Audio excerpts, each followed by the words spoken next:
My name is Mary Conquest. I'm your host for Safety Labs, the podcast where we explore the human side of safety to support safety professionals.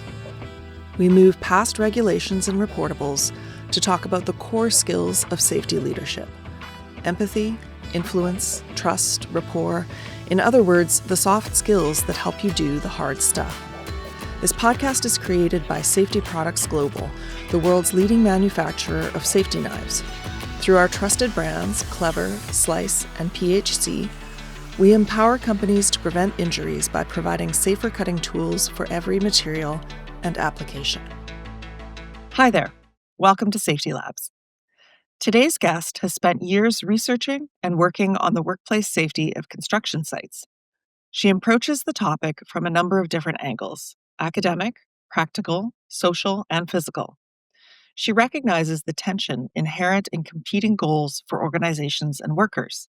We'll discuss her experiences and philosophy for addressing the unique challenges posed by a construction work site. Dr. Fred Sherratt is a world-leading academic in the field of construction safety and the founder of Straight Talk Safety. A chartered builder and chartered building engineer, she has over 10 years' experience working on UK construction job sites and over 10 more as an academic in UK universities, including as a professor of construction sociology. Fred moved to the US in 2022 to continue her work in the science of construction safety. She's currently a joint coordinator of the International CIB Commission on Worker Health, Safety, and Wellbeing in Construction. She's presented her work to academic and industry audiences around the world. And Fred joins us from the mountains of Colorado. Welcome. Hi, Mary. It's great to be here. Let's start with the context that you work in. You've chosen to specialize in construction. What sets workplace safety on construction sites apart from other work sites? Okay, good question. So the reason I'm in construction chose me really when I was 18 years old and I needed a temp job and they needed a secretary. So I worked a chunk of time in construction before I became an academic. And so I've got two different takes on this. The industry, the having lived it, the having delivered a whole bunch of projects in the northwest of England, and then also studying it from an academic perspective. I think I would have to say that the biggest difference between trying to manage safety on construction sites and trying to manage it in a warehouse or a factory environment is that in construction, everything's always changing. Because if it isn't always changing, you're not making any money. Because our goal is to put up walls in places where there weren't walls before, to build things above stuff where there wasn't stuff before. So you're in a perpetually dynamic situation. So that's number one. That's the actual space you're trying to deal with. Always shifting sands. The other thing about construction is that we often subcontract the work, mainly because of the specialist trades that are needed. So what you have is an incredibly transient and influx workforce. The folks that you start with in January are not going to be the same folks you have on the job site in May. So any kind of safety management that is looking to build in over a very long period of time, like an established safety culture, which is a word that I don't use lightly, you actually need the same folks happening. But on construction sites, it doesn't work like that. You'll start off with the groundwork, and as soon as the drainage is gone, they leave. You get new trades in. As soon as the electrics and the mechanical guys come on site, that's a whole new set of people. You may have people that come for one day to do one specialist job, like fit a roller shutter door, and they're never seen again. But those people are still part of the safety community on that site for that one day, and that matters. So what we've got is an incredibly shifting workspace and place filled with a whole ever-changing bunch of people who all also have different priorities of getting their work done, and everyone's work is attached to everyone else, either as a precursor or something coming after. So you've actually got quite a messy place to try and organize stuff in. And those two things, I think, are the biggest challenges that we have. Oh, and throw in a load of really kind of dangerous machinery and large bits of kit and lots of heights and leading edges and loads of high energy hazards. And that's pretty much a construction site in terms of safety that you've got to try and manage. It's pretty unique. It sounds incredibly complex. Yeah. It's not straightforward, no. So you have a philosophy. I want to go through some of the things. And one of your assertions is that safety is a social construct. So can you explain what that means to you? Sure. So safety isn't actually a tangible thing for a start. It's not really a thing in any given way. And I agree that's a fairly pedantic semiotic approach to it. But What safety is it's what we make it collectively. So different groups have a different understanding of safety. That's the easiest way of kind of explaining that. So you could work with it. So actually, let's take it to a construction example. So on a large construction site with a big contractor, they will be investing a lot in their safety, and you'll be expected to behave in certain ways and fulfill. So, and that's the kind of version of what's okay and what's not okay on that site. Now that can be very different to a much smaller job site. And in the UK, we used to say this was the difference between a roofer on a big job who had all their PPE on and was working hard. And that was a certain sort of safety that you found in that construction environment. But if you went down the road to a small residential project, they'd probably have their trainers and shorts on, very little else if it was a nice day. And that's their idea of safety within that space. So there'd be less focus on edge protection and more on other things. So the safety is what you make it. It's kind of what are the accepted, what can you do and what can't you do in terms of rules, boundaries, acceptable behaviors, norms, things like that. And those change depending on who you're talking to and which situation you're in. So when we talk about a safety culture on a job site, frankly, that's fairly nonsense, because there isn't a homogeneous culture. Everybody is doing it in different ways as they interact with different people in terms of safety. So safety is something we create and recreate as humans all the time. So does that kind of make sense? It's not a thing, it's a way of understanding. Yeah, no, it makes perfect sense, and actually leads to the next question that you just hinted at is, does the social construct of safety on a given site stay the same once it's established? It's forever shifting. Now this is because it's always changing. You have new people coming in, you have different events. I mean, it's even to the point of, if there's been a massive football, we got the World Cup next year. If England win the World Cup, the morning after on a construction site in the UK, I'll tell you, you'll be wanting to look out for a whole bunch of different things than you were the night before. It's all these different aspects, and no, it isn't consistent. You can have a guiding mind. So if you have a really good project leader or project director or a really good foreman in a certain space, they are going to impose their understanding of safety and get people to come along with them. And that creates a certain sort of environment. So I would always, I'm being very kind to myself, but my blocks always worked in a certain way when I was the superintendent. And I knew everyone on my job, and I tried to bring in the new people, and this is how we do it. And yeah, you have to make your feelings known sometimes, quite forcefully, but it doesn't stay the same, which is why, I've often struck safety culture as a thing.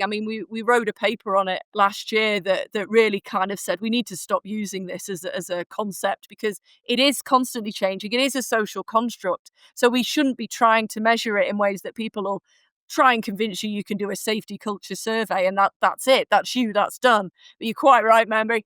Always shifting sands, and that's not the same safety culture. Certainly not in construction that you're going to have a couple of weeks down the line. Maybe in a factory, things are more stable, but yeah, construction doesn't roll like that. I'm hearing that a lot of it is or can be silent, right? Because it's expectations and ideas. What are some, and you just mentioned some, but what are some practical ways that safety professionals can affect the construct of safety, can affect the understanding of safety? So the thing is, words are cheap. We say safety is our number one priority all the time. It's an absolute lie. Building things is the priority. So safety comes a close second in many people's hearts. But in order for you, so you're right, most of this isn't said. And the second you have to say something, like if you say, "Oh, I'm really punk rock me," you immediately know I'm not, because there's no way I would have to say it if I was it, right? You just know it. So my tip for a safety person: be it. You've got to be the safety that you want to see. So it is mostly unspoken. It is mostly about what you walk past, what you call out, what you prioritize, how you give advice and instructions, because quite a lot of this falls onto the superintendent and the supervisor, who have to balance it with production. But there are ways of managing your production that show that you do absolutely valorize safety and you really do care about the workers and you're not interested. It's not a just get it done situation. There used to be an old phrase on the job sites in the UK back when I first started, which was, you do it safely or you do it on Saturday. So it's like when there aren't that many more people around. But that's the kind, you've really just got to be it. And it's through your actions, it's through how you respond to things, it's how you reach out to people, how you talk to people. Not necessarily the words you're using, but how you're doing it. And it's this kind of tacit, unwritable down stuff that's really where safety lives, which is why I do social science, because that's able to grab all that intangible weird stuff that we know makes safety, but we can't simply put it into a checklist and be done with it. One of your critiques of, I should say, how safety is often practiced, not always, is that it's often isolated from other Oh, activities in yes. an organization. So, first of all, why is that a problem? Isolating safety. Well, in construction, it's all the non-production stuff.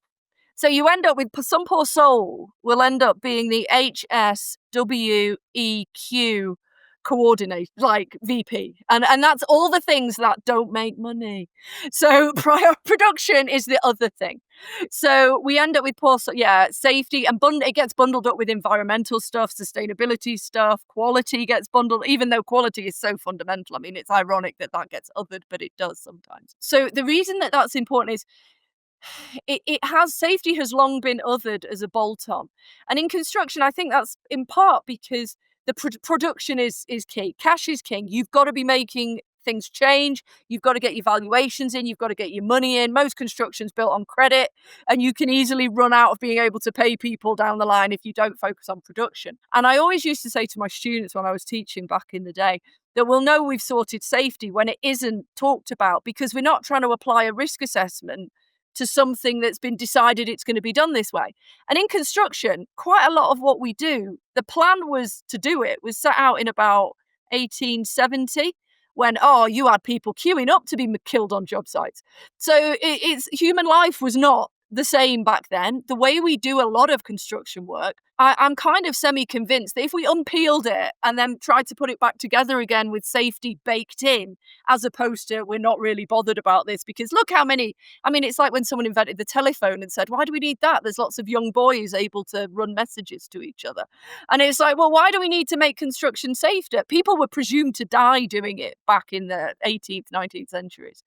So I think I've wandered off on a tangent here, Mary, as I said I would. No, it's true though. I mean, if you think about like culturally at that time, not just in safety, but diseases were more rampant.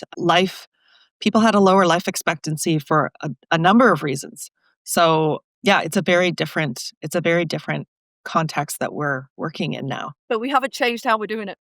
I'll tell you Yeah, now, so, we could transport some bricklayers in time machines and they could get right to work. I wanted to ask how you suggest reducing that isolation. And you did just touch on it when you talked about like peeling things apart and then putting them back together. Can you be more specific, like peeling apart procedures? Or financing is an interesting thing. I hadn't thought about it, but yes, when it's built on credit, time is really important. Hell yeah. So the procurement routes that we use in construction, and there's a whole load of them, and that's a whole module and class in itself, is very much predominantly lowest cost tenders win. So people are doing it as cheap as possible. And then we go all, they're not the safest people. It's like, duh. And then we also quite often pay people on price, which asks them to go as quickly as they can. Again, another great motivator for doing things safely and not cutting corners, right? So there are some really obvious things that we could start doing differently right from the start. But in other ways, it is educating your commercial folks, your quantity surveyors, your procurement people, why this is important and how you are going to change your processes. And I mean, I would love for a very brave construction company to let me at it. And I can quite easily how you are doing these higher processes. We need to be talking about safety and learning more about and understanding safety. Nowhere near the job site. There's a lot of work to do in offices with the white collar folks whose decisions, and this has been well documented, you will have heard of blunt end, sharp end, and things like that, and upstream decisions. And that is where an awful lot of the problems are baked into how we're doing stuff. So by the time you get to the job site, the poor superintendent and the crews don't have a chance. They're being asked to do things in ways where their best price has shaved a couple of weeks off a program, but that means they have to accelerate it, and they can't necessarily optimize that. And that's where that balance is in construction, and it's always there, and it is a perpetual pressure. unfortunately. Yeah, I think there's always going to be a tension between production and safety. Like Oh, if everything absolutely. was perfectly safe, we'd all be at home wrapped in bubble wrap. Yeah, yes, you're not going to get that. And on the opposite end, it's production over all else. I wonder if it's a question of education for the leadership, because I imagine people in procurement don't tend to think don't tend to think about safety. Like I don't think that I'm not sure how you end up in procurement, but if you take courses in it, I rather doubt that there's information about the safety implications I'm of your sure job. it'll get a little shout out, but not to the necessary depths and understanding that could really make a difference. Actually, in terms of how we're packaging things up, and I think it's interesting on certain projects. Hands are tied in terms of procurement rules and legislations, in terms of how you can judge criteria. But I don't think there's any situation in which you can't judge the criteria of evaluation with the subcontractors you're working with. In fact, there isn't actually, if you're working for a private client and they're okay with it, there is no obligation to go to competitive tendering. You don't have to do that. You can just negotiate. It's not a rule. In some cases, I think you do for the government, of course. And in the EU, Europe has very strict rules on this. But if you're actually building something for a private wealthy client, I don't think there is a rule that says you have to get 3 tenders and go with the lowest one. I don't think that is a rule, actually. I think in terms of public sector spend, but then if you look at how the EU regulations were working, there was scope to develop alternative criteria to just price. So things like how companies were performing, not their accident rates and things that don't actually have any meaning either predictively, but how they were actually engaging in other things. And you could have prioritized the awards based on other criteria than just cost. That opportunity was always there, but people tended not to take that into advance, mainly because money makes the world go around, doesn't it? So that's kind of how that works. But there are certainly opportunities for thinking about how we're building things. I'm optimistic because the more technology and BIM happens, and the more we are able to build a digital twin before we even go near the job site, which is the ideal, because obviously folks aren't going to get hurt. And as long as the digital twin is put together meaningfully, so edge protection doesn't just magically appear like fairy dust on the edge of the roof, and the person designing it remembers that some poor roofer has to go and build that stuff before everyone else is safe. There is scope to really start challenging this and thinking differently, particularly in construction. I think we've got some stuff we could do that would really start to change things. Do you think the onus is on the safety practitioner? Or certainly some of it is. Do you think all of it is, or do you think there's a Safety balance? safety practitioners, I think don't actually have anything like as much power as the commercial team do in terms of a construction company. But actually, I think what really will made a difference in the UK was client and owners and their expectations. So back in the day, was it 95? It was something like that. It was in the 90s. And John Prescott, who was a particularly mouthy politician, he got all the construction industry in the UK into a room and went, "Guys, you're killing too many people. This is not okay."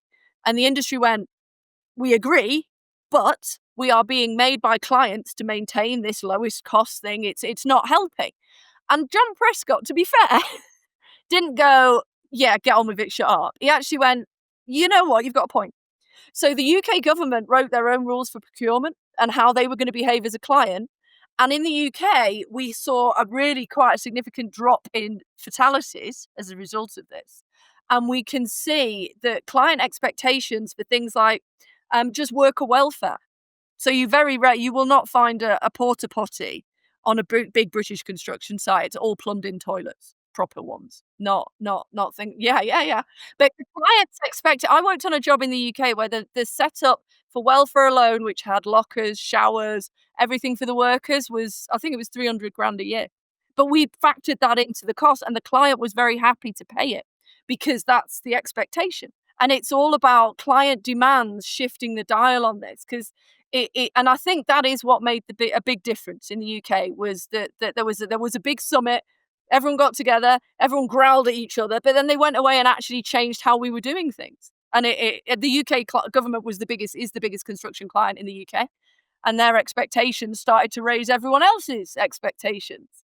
So it for any sizable job, I'm not talking about small projects because those are a different animal altogether, but certainly on the big jobs, you really started to see a change, and workers were expecting proper toilets and showers and canteens and warm places they could go and sit in the rain and things like that's not difficult.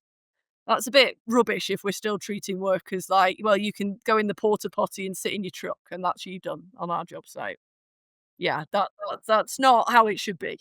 It sounds like, yeah, I mean, when someone takes the lead, then people will follow. And the workers, especially once you've worked on a site with better conditions, you are going to tend to, if you want to attract the best workers, you're going to want to have better sites. So It knocks on to everything else, including how much everybody is respected. And that makes a big difference in how people will then behave and how people will then want to engage in doing other things better, like safety. So I think it's all part of a piece.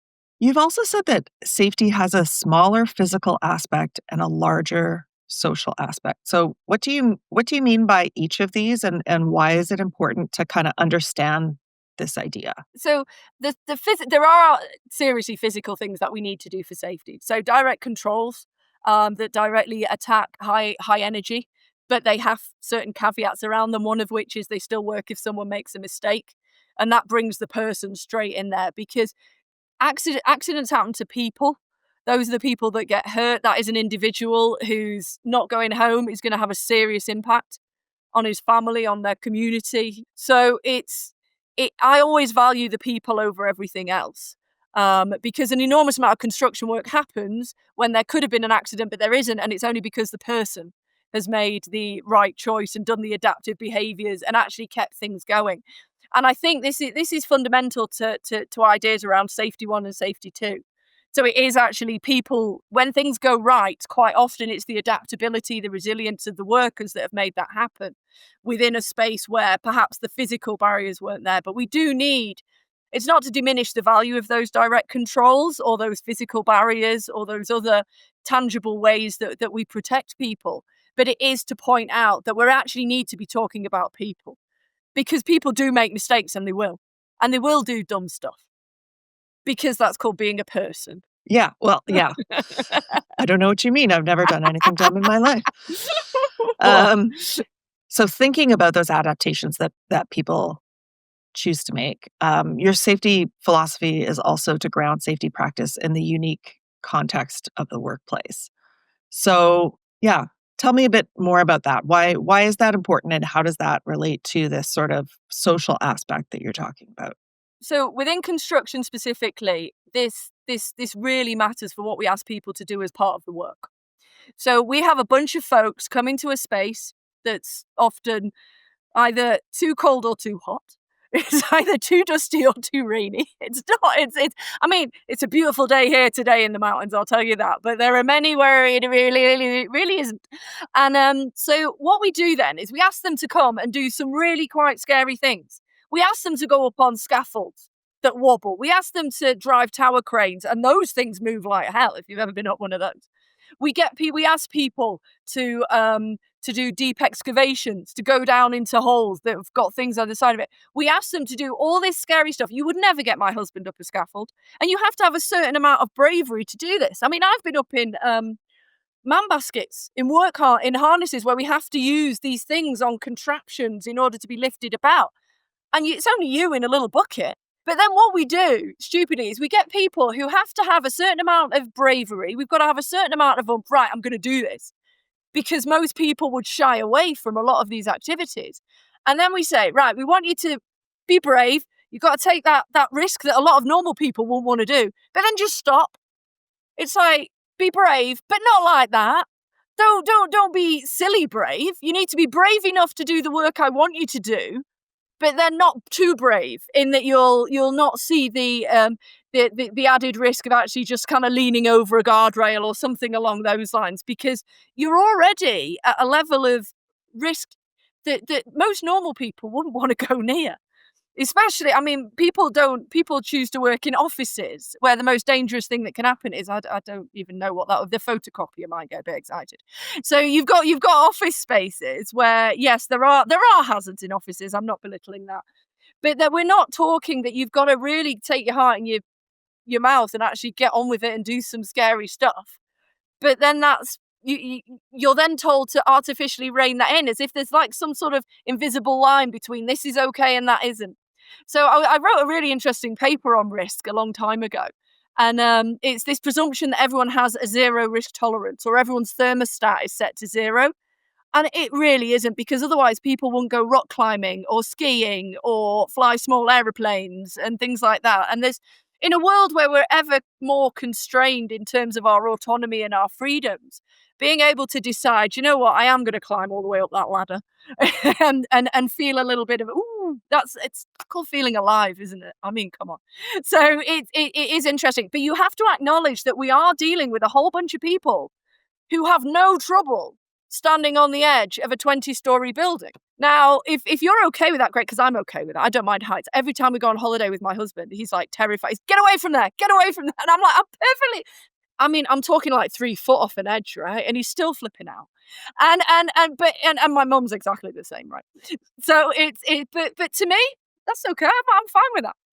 But a lot of people aren't. And then you need to start understanding that you have to acknowledge that, and you have to be aware of that, and you have to not presume that we're dealing with a bunch of people who are incredibly risk averse, because they're probably not. They're not risk averse, and they all do tend to, from my experience, things like motocross, and like where you come in with a broken arm on Monday, or you've been playing rugby, and I've been at work with folks who they've still got studs in their face from the game on Saturday, So we're kind of asking these people to artificially rein themselves in, where it's a lot better to work with people.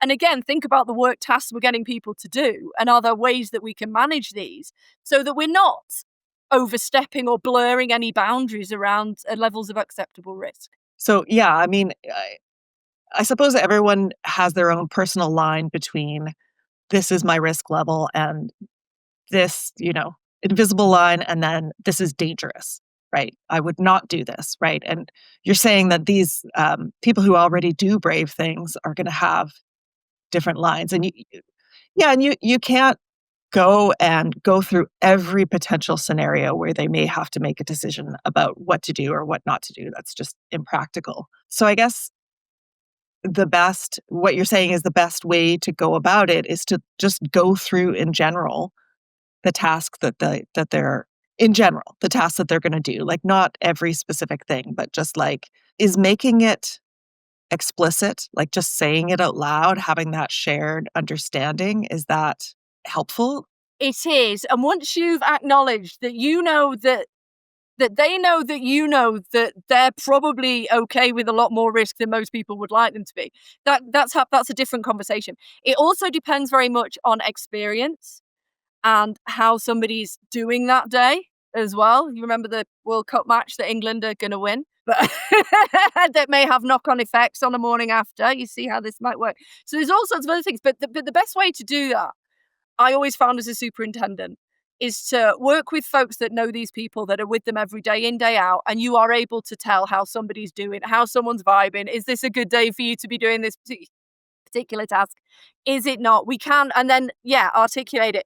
You need to be, in many cases, the senior workers, I would say nearly all senior workers know if they're doing something stupid or not. Younger workers, perhaps not, given that I've actually had to remove someone from a job site once because they put a cigarette lighter to a can of floor adhesive because somebody had told them the sign on the side that said flammable was a joke. So I've never shifted so fast, and unfortunately, that scenario was interesting. But a bit of education was very much required. So with younger workers, I think it's a different kettle of fish. But senior people, if you're doing something stupid, we all do. You know it in your bones that you're doing something you shouldn't be. I would think the senior people could also just observe the junior people and say, like, because they would know from their years of experience, like, oh yeah, I used to think that was okay, but then I learned that. Well, yeah, but you also get, I've always done it like this, and I've never had a problem.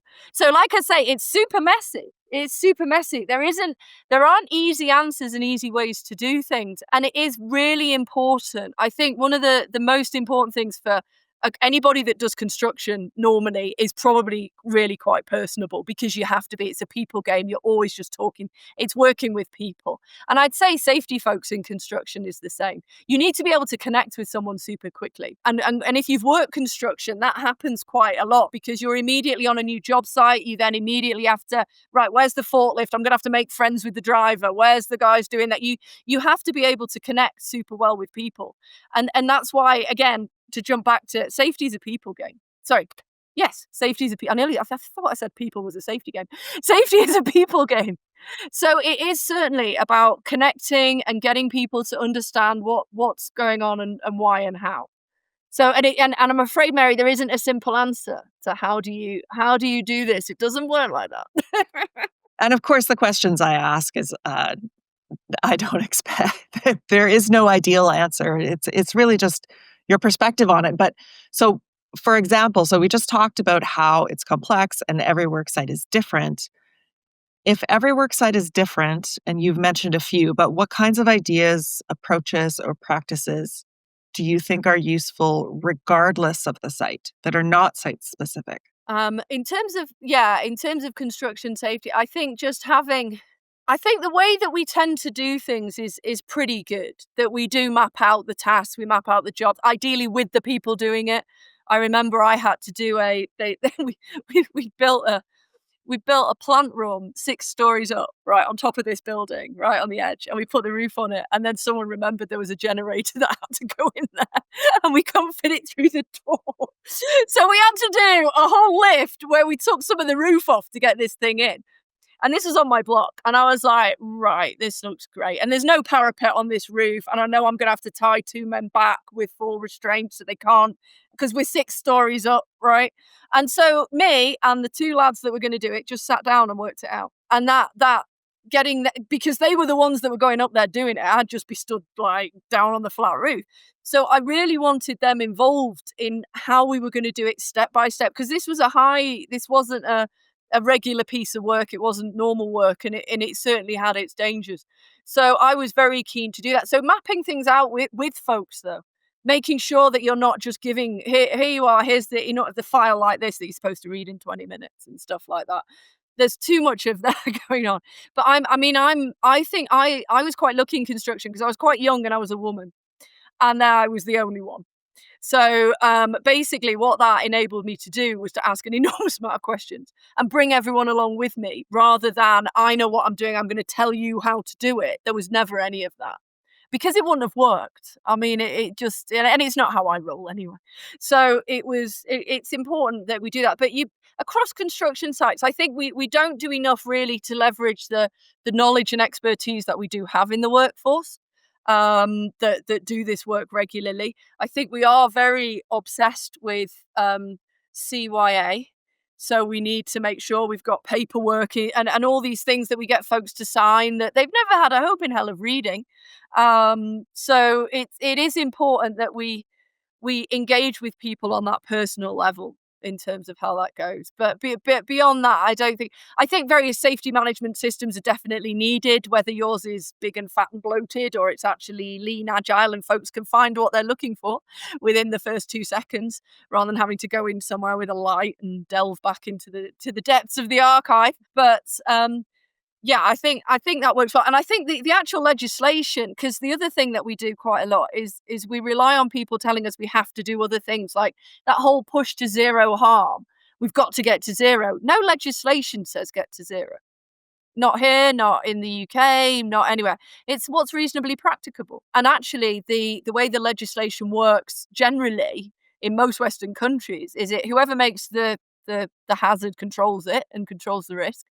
And it's actually not as prescriptive. When nobody is saying you can't hurt, you're banned from hurting anyone, because it understands safety doesn't work like that.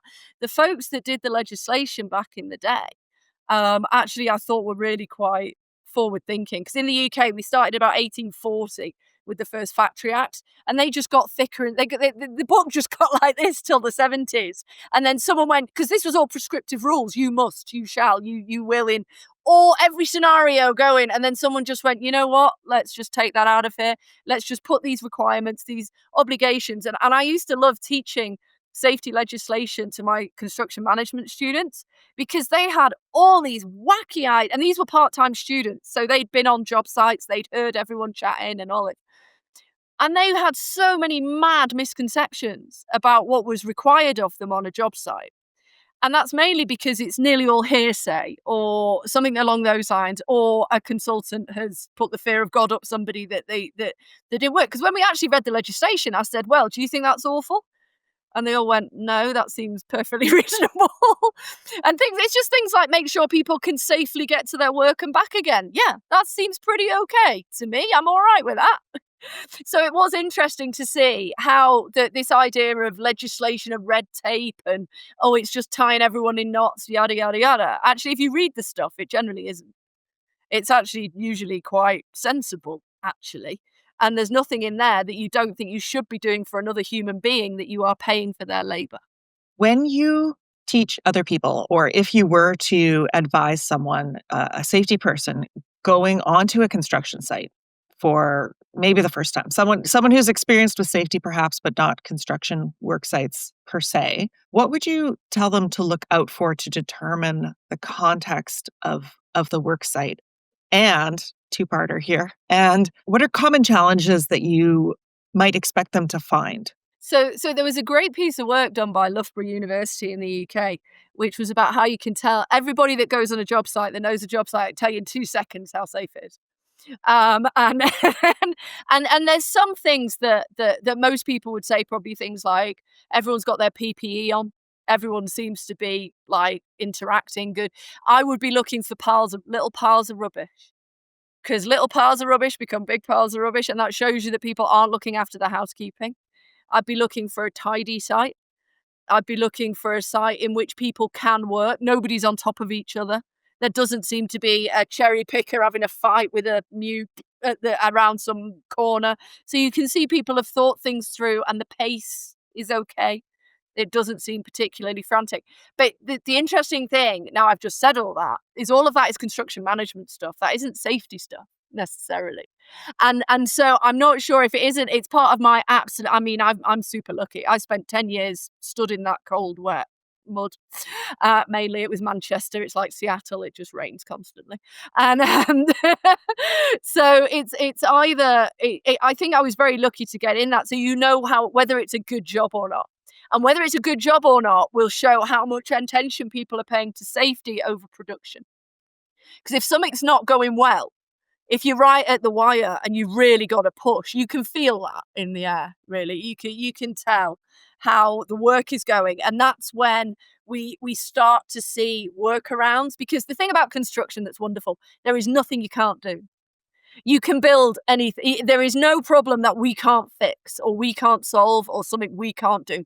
The people that work in construction, we get things done, right? So that's when workarounds start to go wrong, because somebody wants to get this done. They want to help out. They want to contribute. They want to help their work crew or something like that. And that is when we get those workarounds and work as planned, even if it's planned by the crew. I'm not even going near the people in the office that planned it, that it usually goes completely skew with. But work as planned starts to take a little detour, and that is when we see vulnerabilities and accidents. So it's looking at the work and how that is being delivered will enable you to understand the sort of safety aspects of it. So I think that's why I think construction is pretty different from everywhere else. But if you were a safety professional going onto a construction job site, I think your biggest gift will be humility, and not presuming you know why something is being done in a certain way, particularly if you're not a construction person. And it's all about being able to talk to people and engage. I loved working on site, because it's super chatty, friendly. You can have someone's normally laugh. Well, I used to. My laugh is kind of notorious. People used to be able to hear me coming from this floor slab above, so that worked. But it's a place where people do generally come together. And nobody comes to work to have a really boring, dull time. They actually tend to want to have a laugh and get things done. And I think I read a paper back in the day where it was like this kind of a certain level of banter, and I agree it can go wrong in many ways. But a certain level of banter, I think the quote was, it kept the wheels of productivity turning. And it keeps things going in a certain way that you're able to understand. But I also always found, by the way, interestingly, in that environment, I was never discriminated against for being a woman ever, Interesting. Yeah. which was I was fantastic. curious. No, because construction's a meritocracy entirely. Because you build it either stays up or it falls down. It's either there or it's not. You can't sit behind a computer pretending that you've sent 40 emails in a day when you've done nothing, right? Which in offices, it's a lot easier to bullshit your jobs, right? On construction, you've either done it or you've not, and it's there. So that never was a problem, because it's always, can you do the job? Yeah, you're doing a good job. Great. We'll have you. And I actually found it to be a super inclusive environment, to be honest, because of that, because it's people value folks that can do a good job, because nobody wants to have to do anything twice, really. So in terms of safety folks, construction, it kind of, and it also depends on the safety folk that went before, unfortunately, because it takes one very pedantic, annoying safety person to really set things wrong on a job site, and that isn't what you want. So it is about being humble. It is about asking questions, just chatting to people. It wouldn't be a waste of your time to spend all morning just wandering around talking to people, in my opinion, and just getting to understand and to know. Like I say, this is a social thing. Safety is a social construct, and you can actually get an awful lot out of understanding how people make sense of safety just by kind of letting them talk. Don't pepper them with questions. Just be, oh, I'm the new safety person. How's that been going? And then shut up. And then they will say, and the way they take the conversation and the way they lead the conversation will show you what they valorize, what they value, what they think is rubbish, basically. And just that they will do that by themselves in the way that they structure their own thoughts. You don't need to do an interview and then put a hierarchy to it. Just listen. And that will work super well. Without, of course, naming any organization, do you have any stories about how safety can go very wrong, or even better, very right on a construction site? The ways it tends to go wrong is, I can talk about when the stuff I've done a whole bunch of work around zero harm and zero, because that landed in the UK when I was a superintendent. So I had to implement it with my crew, and I went on the training and I did all that sort of thing. And I actually think that didn't go well. And the reason I think that didn't go well is because we were doing IIF, Incident and Injury Free, which is an American program. And they were showing it to British construction workers. And I've lived here 3.5 years. We're completely different countries. I mean, it's lovely. We're good mates. We all talk the same language, although I do use some words that nobody understands. And my accent can fool you and all. But that just didn't work. It didn't land. Because it was all about feelings and emotions, and the UK in the 90s was not yet at that point. So I was sat with a bunch of my crew and my steel fixers, and we're all and I could just feel everyone getting more and more uncomfortable. Particularly as construction workers. Here's a good safety tip for construction workers. They don't all like being indoors very much. I know a lot of people that work construction because they bloody hate being inside. And that's why they do it. So the second you do safety, and it has to be in a classroom, you're not doing very well there already. And then you're doing safety, and everyone's had to come indoors, and they're not making any money because you're probably paying them on price. But they're all indoors, so they don't like that. And then you're trying to get them to share feelings with each other in the 90s in England. Are you mad? So that really didn't work. That really didn't work at that time. And I don't think that program lasted particularly all that long within that organization. And they have something else now that's really pretty impressive. So I think that's where it doesn't land. And getting new safety programs and things where we get a new slogan, or we make safety personal, and here's a whole new load of high-vis vests, and here's a sticker for your hard hat. And the problem with most of these things is if nothing physically ever changes, doesn't matter.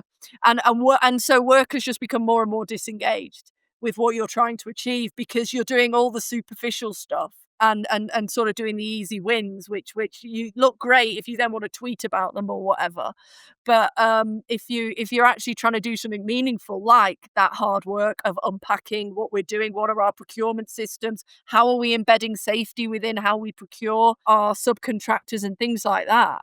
If you're not doing that piece of work, which is thankless, it's not necessarily gonna make you any more money. It's not necessarily got an easy ROI you can state to somebody, but it'll be worth doing in the long run. But then again, safety is not that easy, because safety is, there've been all sorts of chat about what the definition of safety is, but for most people it's not having an accident, and safety is a non-event therefore. So how are you going to measure something not happening? That's quite hard to do. So you just don't know, and you just don't know the kind of outcomes of that. But when did something go really well? I don't know. Let me have a think. That I've seen. I mean, I used to pride myself on being able to talk to people about safety, and I think also because I was a woman, that made a difference. Get more women doing superintendent and trade work, and we will have a different conversation. Because you can actually say to somebody, like, "Don't be, what are you doing? I don't want you to get hurt. Get off there." And then and actually start to call people out on stuff rather than walking past. I think if I had a quid for every time everyone said, "Can you come back in a minute, Fred?" "No, I can't." "Do you want to get off that? Do you want to stop doing it that way? Because you know that isn't the right way to be doing what you're doing." And they'll go, "Yeah, I know, but..." And I'm like, "No, but get off." But if I had a quid for every time everybody said that to me, I'd probably have had quite a nice car, to be honest. To be honest. So, yeah. For future safety professionals, and let's say specifically who are working in construction, is there an area you would focus training or research? Do you think there's any, because you've also got an academic career, right? Yes. Do you mean training for the safety folks or training for the workers? For the safety For folks. the So safety so folks. listeners Okay. listeners who are hoping to or thinking about going into Yeah. practicing within construction. Yeah, I mean there's some great papers that focus just on construction, and how things work within that industry. I've just realised that I've written a book about it, which sets it all into context. It's very much about construction safety, and that probably wouldn't do you amiss to give that a read. It is quite funny, but that covers sort of things about zero, things about how construction is different. So that was something that I was really keen to make sure that I emphasised within that particular book. Details on that are on my website, of course, and there's a whole bunch of papers and academic papers as well that focus specifically on how how construction does what it does, and the consequences of that. So if you were a safety professional, actually, I'll tell you what, if you were a safety professional and you're going into construction and you have no construction experience, I would read Introduction to Construction Management, which is a textbook for 18-year-old students. Or find a textbook about construction management and read it, because that is what is going to set the scene and give you the context, because it isn't like any other. It's not the same as doing occupational safety within factory settings or workshop settings, even where you have fixed stations, you have set ways that things move through your production processes. It's as if you're tearing all that apart and putting it all back together in different ways. That's the complexity there. So I would highly recommend. So Unpacking Construction Site Safety by me is is actually that one won't do you far wrong. It's got a good introduction as to why it's different, why it matters, and why all these other social aspects. Like, if you're a good construction safety person in the UK, you better know your soccer and your cricket schedule. And in the US, you better know there's a lot more to it than just how things work, because a lot about safety doesn't start and end at the door either, or the hoarding, or the gate. Safety is something we take with us in all different ways. And it's been interesting to see some firms have been encouraging folks to report safety stuff in their everyday lives at work, just to keep that kind of observer mindset. And I can kind of see some merit in that, although I think what it does is create enormous databases that nobody can then kind of manage. Whether the point of that exercise is to actually generate the data, I don't think is the point. The point is to have people very safety conscious in all that they do. And that works like really well if that's your jam. So I think that can help quite a lot. But yeah, you need to. Construction is the best industry in the world. I would still be building stuff if there hadn't been a recession and they stopped funding the schools I was putting up at the time, and then I had to become an academic, and I've stayed there ever since. But it's a wonderful place to work. It's somewhere we really need good safety people, because it still kills far too many people. It really does. And we might not get to zero, and there might be, given the way that economics works, and in a neoliberal economy, we might always, that's how many people you sacrifice for that much production, and that might be the case. But it shouldn't be. And there should be ways of building shelter and all the other things we need the built environment for, in ways that don't result in people getting hurt and injured within our industry, actually. So that's my firm belief. Even though I don't believe in zero harm as a way of trying to sell it, in my heart, that's where I always want to be.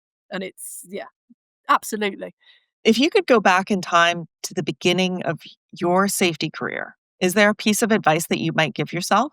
So the beginning of my safety career was the beginning of my construction career, because it's embedded completely within that. And what advice would I give myself? Just, you've got to be tough as nails, because people will want to try and talk you out of things. And people will say, oh, that doesn't matter. That doesn't matter. And yeah, it bloody does. And you've got to be quite a certain sort of character to not only make that clear, but bring people with you. It's not just that I say this, you do what I say. That isn't how anything works, because safety is a social construct. It's how we both agree it should be. So if I'm trying to impose something on you, that's never going to work. So it's certainly about, and stay as tough as there were a couple of times when I didn't make a big load of noise, and I probably should have done. And that's probably one of my only regrets. But you've just got to stay super strong. And if it needs saying, it needs saying. So that'll be it. You have mentioned a couple of places. Is there anything else that you wanted to mention to our listeners about how they can learn more about topics in the discussion? So any other books or websites or groups or anything? So I'm actually really easy to find, because there isn't another Fred Sherratt in the world. So if you Google me, I come up. But also my company, Straight Talk Safety, because as you can tell from what I've been saying, zero heart. No, that's just spin. Just stop that. Just stop it. So Straight Talk Safety absolutely will tell you very bluntly that there is no silver bullet. It is a mess, but we can still do stuff to try and improve things. So straighttalksafety.com is my website. And on that, under the philosophy page, you'll see a whole bunch of ideas that expand on the idea of social construction. And there's also an awful lot of papers that I've written in special areas. So some of all the stuff around zero is on there if you want to be interested. If you can't access anything, just shoot me an email and I'll sort that right out for you straight away. Academic publishing is an interesting place. And things that are behind paywalls doesn't mean you can't get it. You've just got to talk to the author. And so there's a whole bunch of stuff on there. And also around my academic history as well. You can see my greatest hits of safety, including the book Unpacking Construction Site Safety, if you wanted to check that out and find out more. But yeah, if anyone's interested, give me a shout. I love construction and I love safety in construction, and that's kind of what I'm all about and here for. So if anyone's interested, hit me up. Well, that's a wrap for today. Thank you, Fred, for talking to me about your experience and your approach to construction safety. Thank you, Mary. It's been great. Thank you. My thanks to our listeners. If you'd like to join the conversation, come find us on LinkedIn. And as always, thank you to the Safety Labs team for keeping the conversation going. Bye for now. This podcast is created by Safety Products Global, the world's leading manufacturer of safety knives. Through our trusted brands, Clever, Slice, and PHC, we empower companies to prevent injuries by providing safer cutting tools for every material and application. Until next time, stay safe.